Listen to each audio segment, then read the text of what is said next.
আসসালামু আলাইকুম। Quantum science সলিউশনের পক্ষ থেকে সবাইকে স্বাগতম।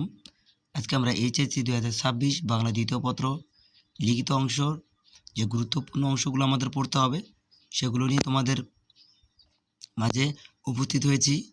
অর্থাৎ যে কম্পোজিশনগুলো তোমাকে অবশ্যই পড়তে হবে বা প্যারাগ্রাফগুলো, এই রচনাগুলো তোমাকে যে অবশ্যই পড়তে হবে সেগুলো দেওয়া আছে। অর্থাৎ এগুলো তোমরা অবশ্যই পড়বে।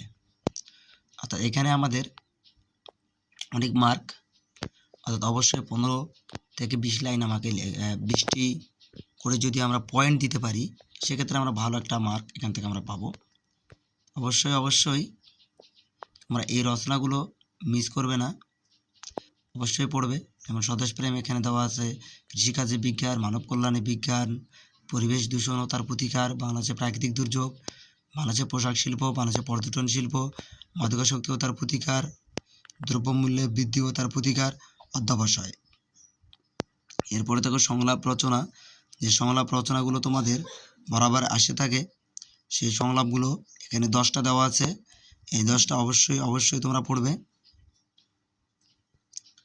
সংলাপ লিখলে আমরা মার্ক বেশি পাবো। অর্থাৎ ক্ষুদে গল্প থেকে যদি আমরা সংলাপ লিখি আমাদের মার্ক পাওয়ার সম্ভাবনা একটু বেশি। আমরা সংলাপটাকে নিজের মতো করে সাজিয়ে লিখতে পারি। অর্থাৎ বাংলা দ্বিতীয় পত্রে কখনো ওভার রাইটিং করা যাবে না, অর্থাৎ কাটাকাটি করা যাবে না। খাতার সৌন্দর্য বজায় রাখতে হবে, এদিকেও খেয়াল রাখতে হবে।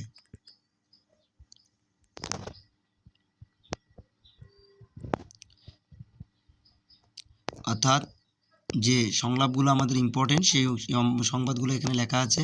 অর্থাৎ তোমরা যদি এই সংলাপগুলো পড়ে থাকো তাহলে অবশ্যই যে কোনো সংলাপ আসলে তোমরা ইজিলি লিখতে পারবে। এরপর আমরা আসি ভাব সম্প্রসারণ। ভাব সম্প্রসারণ খুব গুরুত্বপূর্ণ।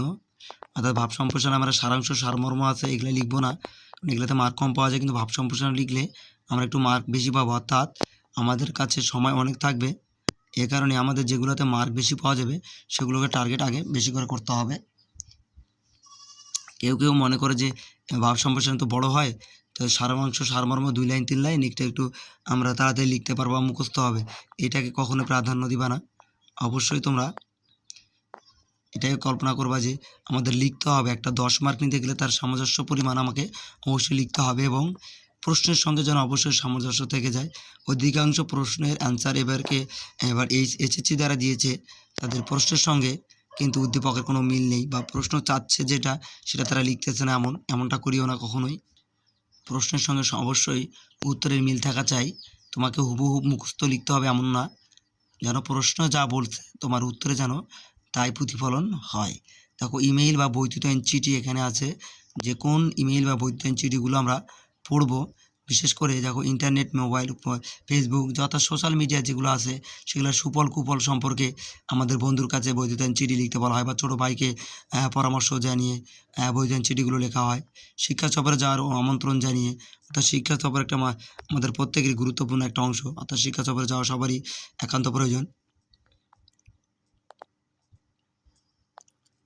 অর্থাৎ এই টপিকগুলো অবশ্যই পড়তে হবে, কারণ এগুলো আমাদের ইম্পর্টেন্ট অংশ একটা করি। সর্বশেষ যে বিষয়টি প্রতিবেদনটি অবশ্যই সুন্দর করে লিখতে হবে, কারণ প্রতিবেদনের উপর একটা সুন্দর মার্ক আছে।